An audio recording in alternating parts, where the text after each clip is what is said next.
Hello everyone, Radhe Radhe. कैसे हो आप सब लोग? स्वागत है आप सब लोगों का एमपी ब्लॉगर सुमन में। तो आज मैं फिर से लेकर आई हूँ आप लोगों के लिए एक न्यू ब्लॉग। अगर अच्छा लगे तो एक लाइक शेयर सब्सक्राइब जरूर कर देना। तो आज का ब्लॉग स्टार्ट कर रही हूँ मैं इस लाइन से, क्योंकि अगर इंसान ऐसा सोचता है कि हमें कभी किसी की ज़रूरत नहीं पड़ती तो ये गलत बात है। समय हमेशा एक सा नहीं रहता। अगर आपका अभी अच्छा समय चल रहा है, आपका जो कर्म है वो एक ना एक दिन वापस ज़रूर आता है। आप अच्छा कर्म करोगे तो अच्छा फल मिलेगा, और अगर गलत कर रहे हो तो गलत का फल भी गलत ही मिलेगा। ये भी बात हमेशा याद रखना। ये मत सोचना कि आज हमारे साथ सब कुछ अच्छा चल रहा है तो कभी कुछ गलत नहीं होगा, कभी कुछ ख़राब नहीं होगा। क्योंकि समय बदलते एक क्षण भी, एक पल भी नहीं लगता कब समय बदल जाता है किसका। ज़रूरी नहीं है कि हम जिसको अपना माने वो भी हमें अपना माने। और मैं अपने पतिदेव की एक बात बताती हूँ आप लोगों को। मेरे पतिदेव में एक बहुत ज़्यादा, मतलब चाहे अच्छी कह लो या फिर ख़राब कह लो, एक आदत है कि वो बहुत जल्दी किसी को भी अपना समझने लगते हैं, लेकिन वो लोग उनको धोखा दे देते हैं। ये मैंने खास कर देखा। तो मैंने सोचा है कि चाहे कोई भी बना रहे, मुझे अब किसी को अपना नहीं समझना है, किसी को भी नहीं, जैसी को तैसा। मेरा नियम ये है, अगर आप मेरे साथ अच्छा करोगे तो मैं भी आपके साथ अच्छा करूँगी। क्योंकि आजकल तो फ्रेंड, आज है, पता है आप लोग को आज क्या है? आज है शिवरात्रि। हर महीने में जो शिवरात्रि पड़ती है वो वाली शिवरात्रि है आज। और हमें बनाना था शिवलिंग, घर पे पूजा करनी थी। कहते बहुत अच्छा रहता, शुभ रहता है। तो बस वही करने में मैं लगी हुई थी। मुझे मेरी फ्रेंड ने बताया था, वो भी करती थी, बोलती थी कि तुम भी किया करो, अच्छा रहता है। तो मैंने पहले शिवलिंग बनाया था, मेरे पतिदेव ने हेल्प करी थी। वो अभी काम पर नहीं गए। सुबह जल्दी 4 बजे उठकर मैंने सारा काम कर लिया था। झाड़ू पोंछा और टिफ़िन विफ़िन सारी चीज़ें मेरी निपट चुकी थी। नाश्ता चाय सब कुछ बन चुका था। नहा लिए थे, धो लिए थे। और मंदिर में भी हम पूजा करने गए थे, जो हमारे थोड़ी दूर पर एक शिव जी का मंदिर, वहाँ पर पूजा करने के लिए गए थे।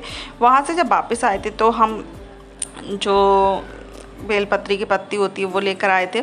और उसके बाद हमने घर पे पूजा करना शुरू कर दिया था। हमने शिवलिंग बना लिया था और उसके बाद फिर जल चढ़ाया। अगर आपके पास पंचामृत है तो पंचामृत भी चढ़ाइए। और उसके बाद फिर हम इसमें जो भी आपके पास चीज़ हो वो आप चढ़ाइए। ज़रूरी नहीं है कि जो नहीं है वो भी आप चढ़ाइए। मेरे पास जो जो चीज़ थी वो सारी चीज़ मैं चढ़ा देती हूँ। चंदन था, चंदन का तिलक लगा देती हूँ। चावल थी। एक बात हमेशा याद रखना, जब आप चावल चढ़ाओ तो चावल टूटे हुए नहीं होने चाहिए। चाहे आप 2 चावल चढ़ाओ, चाहे एक ही क्यों ना चढ़ा दो, मगर टूटा हुआ बिल्कुल भी चावल मत चढ़ाना। और उसके बाद फिर हमने लिए बेलपत्री के पत्ते, और देख लेते हैं इसमें से कोई टूटा फूटा तो नहीं है। अगर टूटा हुआ हो, फटा हुआ हो तो आप उसको बिल्कुल भी मत चढ़ाइएगा। तो आज हम चढ़ाएंगे शिव जी की 5 बेटियों के नाम पर, उनके ऊपर जो शिवलिंग के ऊपर हम चढ़ाएंगे बेलपत्री के पत्ते। कहते अच्छा रहता है, तो इसलिए हम चढ़ाते जा रहे हैं, नाम लेते जा रहे हैं, पूजा करते जा रहे हैं। फिर 2-4 पत्तियाँ बची थी, उनको मैं रख देती हूँ। और उसके बाद हम जलाएंगे दीपक और उनकी आरती करेंगे। ठीक है, आप लोग भी कर सकते हो। हर महीने की शिवरात्रि पड़ती है, देख लेना कैलेंडर में, और आप इस तरीके से पूजा करना। और उसके बाद फिर शाम को या फिर 2-3 दिन बाद उनको पानी डाल के उसी मिट्टी में उनको गहला दीजिएगा। बस यही होता है, मतलब विसर्जन कर दीजिएगा। तो हम आरती कर लेते हैं, और आरती करने के बाद फिर हमारी पूजा हो चुकी है पूरी। तो अब हम चलते हैं, प्रार्थना करते हैं। जो भी हमारी मन में इच्छा है वो हम प्रार्थना करते हैं। ये देख लीजिए, ठीक है। तो हम प्रार्थना कर लेते हैं, और उसके बाद हम अपना जो भी काम है, आज मुझे क्लीनिंग करनी थी घर की थोड़ी सी, तो वो करने में लग जाती हूँ। तो पास से आप लोगों को भी दर्शन करा देती हूँ भोले बाबा के, जो कि मैंने घर पे बनाए थे। ये देखो, मेरे पति देव ने जो नाग देवता हैं वो भी बना दिए थे, साथ में उनकी भी पूजा हो गई। और ये देख लीजिए, अभी हम आ गए किचन। वैसे मैंने पूरा काम कर दिया था, पूरा जो भी है सारा काम, झाड़ू पोंछा किचन का सारा मैंने निपटा दिया था। लेकिन मैंने सोचा कि अभी बरसात का मौसम स्टार्ट हो जाएगा, फिर कोई काम करने में मन नहीं लगता, क्योंकि किच किच होती रहती है तो मज़ा नहीं आता। तो मैंने कहा एक काम करती हूँ, जितनी भी डोरी वोरी हो जहाँ पे काली काली हो जाती है धूल लगने से, तो मैं इनको अच्छे से कपड़े से पोंछ देती हूँ। कि झाड़ू तो वैसे मैं मारती हूँ डेली, लेकिन क्या होता है कि वो झाड़ू से क्लीन नहीं होती। तो एक कपड़ा लेके अच्छे से मैं इनको क्लीन करने वाली पूरा। और यहाँ पर ये देख लीजिए, टीवी के ऊपर रखा है टेडी बियर। टेडी बियर तो गंदे नहीं हुए ज़्यादा, चलेंगे अभी, लेकिन क्या है, उनको मैंने ढक के रख दिया था इस कपड़े से। इस कपड़े को मैं धोकर रखूँगी और टेडी बियर को थोड़ा सा यहाँ पे साफ़ करके रख दूँगी और टीवी को भी अच्छे से क्लीन कर दूँगी, कपड़े से पोंछ दूँगी। ये देख लीजिए। अगर आप लोगों को मेरे वीडियो अच्छा लगा करे तो प्लीज़ एक लाइक ज़रूर कर दिया करो, शेयर ज़रूर कर दिया करो। आप लोग करते नहीं हो। आप लोग बस एक लाइक करने में क्या जाता है, आप लोग का एक लाइक मेरे लिए बहुत ज़्यादा मायने रखता है, आपका एक सब्सक्राइब मेरे लिए बहुत ज़्यादा मायने रखता है। जो बड़े बड़े यूट्यूबर होते हैं उनके लिए चाहे मायने ना रखता हो, क्योंकि वो उनके पास ऑडियंस होती है, उनके पास सब्सक्राइबर होते हैं, लेकिन जो छोटे छोटे यूट्यूबर होते हैं उनके लिए बहुत ज़्यादा मायने रखता है। तो चलिए, अभी बरसात तो स्टार्ट नहीं हो रही है, गर्मी बहुत ज़्यादा हो रही है। एक दिन बरसात हुई थी, बस उसी दिन से गर्मी तो बहुत ज़्यादा होने लगी है यहाँ पर। वैसे तो सारा काम कर दिया था, लेकिन ऊपर से जो थोड़ा बहुत यहाँ पे धूल गिर गई थी, तो हम बेड को अच्छे से दोबारा से क्लीन कर देते हैं। और क्योंकि पंखा भी हमको पहुंचना, लेकिन पंखा तो बीच में है, तो यहाँ पर धूल इसके ऊपर नहीं गिरेगी। तो चलिए अच्छे से क्लीन कर देते हैं और फिर हम करेंगे पंखे को क्लीन।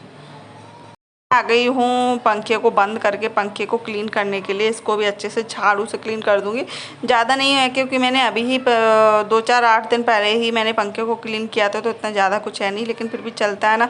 उस साइड थोड़ी थोड़ी सी धूल इकट्ठी हो जाती है, धूल जमा हो जाती है, बस उसको ही झाड़ू लगाना। और इस तरीके से दीवारों पर भी धूल जमा हो जाती है, तो इसको भी अच्छे से धूल, चाला, मकड़ी कहीं भी चाला बना लेती फटाफट से, तो वो सारी चीज़ें हम क्लीन करते थे। तो फ्रेंड, एक बात मैं आप लोगों से और भी शेयर करना चाहती हूँ कि अब हम बहुत जल्दी गांव में शिफ्ट होने वाले हैं, क्योंकि गांव में क्या होता है कि बहुत ज़्यादा खुली हवा, खुला घर, खुला सारी चीज़ें मतलब नेचुरल होती हैं, और खाने पीने की चीज़ें भी मिलावट नहीं होती, तो हमारे हेल्थ के लिए बहुत ज़्यादा अच्छा रहता है। हाँ, लेकिन कुछ दिक्कतें भी आती हैं, लेकिन कोई भी चीज़ कुछ पाने के लिए कुछ तो खोना पड़ेगा। और जब तक हम गांव में रहेंगे नहीं, तब तक हमारे लिए कुछ नहीं हो सकता। तो मैं सोच रही हूँ गांव में रहूँगी और कुछ अपने लिए बनवाऊँगी रहने के लिए। और चलिए देखते हैं क्या होता है। आप लोग को सारी चीज़, आप लोगों को भी गांव के ब्लॉग देखने को मिलेंगे, क्योंकि मुझे पता है बहुत लोगों को गांव के ब्लॉग, गांव के डेली लाइफ देखने में बहुत ज़्यादा अच्छा लगता है। तो इसीलिए मैं आप लोगों के लिए भी और शिफ्ट हो रही हूँ गाँव में, आप लोगों को बताऊँगी मैं कि चूल्हे पर रोटी कैसे बनती है। गाँव की जो मतलब रहन सहन अलग ही होता है, शहर का अलग होता है, गांव का। जब बहुत लोगों का मीटिंग लग जाती है घर वालों की, तो कितना मज़ा आता है, सच बता रही, बहुत ज़्यादा। जब होली होती है ना, होली पर भी बहुत ज़्यादा पक्के पक्के कलरों से होली खेलते हैं सब लोग, जो कि 8-8 दिन तक नहीं निकलता। तो चलिए सारी चीज़ आप लोगों के साथ शेयर करूँगी। बस यही रिक्वेस्ट है कि अगर आप लोगों को देखने हो सारी वीडियो, तो आप लोगों को करना पड़ेगा चैनल को सब्सक्राइब और बेल आइकन को भी प्रेस कर लेना। नहीं तो क्या होगा कि अगर आप बेल आइकन को प्रेस नहीं करोगे तो आपके पास नोटिफिकेशन नहीं पहुंच पाएगा और आप मेरा वीडियो सबसे पहले नहीं देख पाओगे। तो चलिए अच्छे से इसको झाड़ू लगा देते। झाड़ू लगाने के बाद फिर हम लगाएंगे पोंछा और भरेंगे कूलर में पानी, क्योंकि अगर हम पोंछा लगाने के बाद कूलर में पानी भरते हैं ना, तो बहुत ज़्यादा पानी फैल जाता है, फिर से मुझे पोंछा लगाना पड़ता है। तो मैं सोच रही थी कि आज मैं कूलर में पहले पानी भरूँगी और उसके बाद में लगाऊँगी पोंछा, ठीक है। और ये देख लीजिए फ्रेंड्स, हर किसी का एक सपना होता है कि उनका एक छोटा सा आशियाना हो, ज़्यादा बड़ा ना हो, लेकिन छोटा सा खुद का घर हो। मुझे लगता है कि शायद सपना सपना ही रह जाएगा, क्योंकि ना तो मुझे विरासत में कुछ मिला है और ना ही हमारी इतनी कमाई है कि हम अपना खुद का आशियाना बना सकें। और बस यूट्यूब पे इसीलिए आई थी क्योंकि आप लोगों को अपनी थोड़ी सी प्रॉब्लम बताएंगे, लेकिन यहाँ ऐसा कुछ नहीं है। जो वायरल हो गया वो हो गया, जो नहीं हुआ वो नहीं हुआ। ये मैंने देखा है, जो वायरल हुए वो कुछ खास कंटेंट नहीं डालते, लेकिन फिर भी उनकी वीडियो बहुत अच्छी चल जाती है। पता नहीं क्यों, किस चीज़ पे चलती है मुझे खुद भी नहीं पता है। बस इसीलिए मैं यूट्यूब पर आई थी कि शायद मेरा भी कुछ हो जाए, मेरा भी भला हो जाए। और लेकिन समझ नहीं आता कि मतलब क्या है क्या नहीं है, यूट्यूब पर क्या एल्गोरिथम चलता है मुझे ये भी नहीं पता। तो चलिए झाड़ू लग चुका है, पोंछा लगाने के लिए आ गई हूँ मैं यहाँ पर। ये वाला पोंछा मुझे बहुत ज़्यादा अच्छा लगता है, इस वाले पोंछे से पोंछा लगाने में मुझे बहुत ज़्यादा मज़ा आता है। तो चलिए लगा देती फटाफट से। और अभी बज रहे हैं 12 करीबन बज रहे होंगे। तो यहाँ पे अभी कुछ काम नहीं है, बस पोंछा लगाने के बाद बस आराम से पैर फटकार के सो जाना है, क्योंकि आज मैं बहुत ज़्यादा थक गई थी। सुबह 4 बजे जाकर इतना सारा काम किया, सुबह झाड़ू पोंछा किया था, ये दोबारा से हो रहा है। और घर की पूजा, मंदिर पे गई थी, और दूसरी बात फिर नाश्ता, टिफ़िन, चाय सब कुछ बनाया। मैंने बहुत ज़्यादा थक गई थी आज।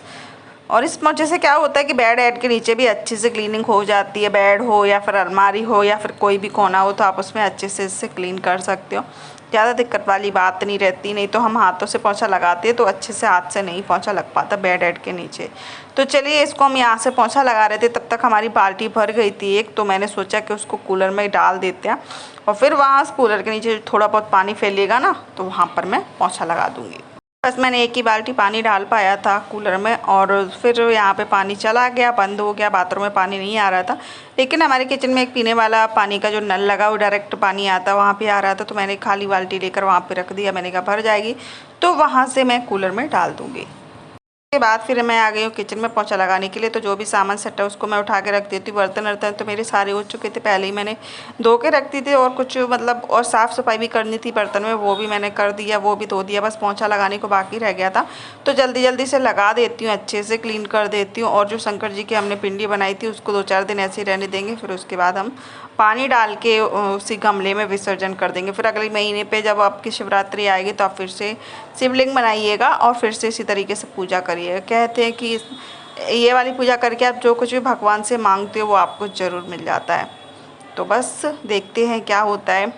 और चलो एक बार ना सुनेंगे भगवान, में हर महीने की और हर महीने को करूँगी तो क्यों ना सुनेंगे भगवान, है ना। हर बार अनसुना थोड़ी ना करेंगे, कभी ना कभी तो उनके कानों तक हमारी पुकार पहुँचेगी ही। तो चलिए फटाफट से हमारा काम हो चुका है। अब हम एक काम करते, बाल्टी भर गई उसको भी हम डाल देते हैं कूलर में। तो आज का ब्लॉग तो हमारा इतना ही है। अगर अच्छा लगे तो एक लाइक ज़रूर कर देना, चैनल को सब्सक्राइब जरूर कर देना। जैसे कि मैंने आप लोगों को बोला ही होगा कि आपका एक लाइक, आपका एक सब्सक्राइब मेरे लिए बहुत ज़्यादा मायने लगता है। जो बड़े बड़े यूट्यूबर होंगे उनके लिए नहीं रखता होगा, लेकिन छोटे यूट्यूबर के लिए रखता है। तो चलिए मिलती हूँ नेक्स्ट वीडियो।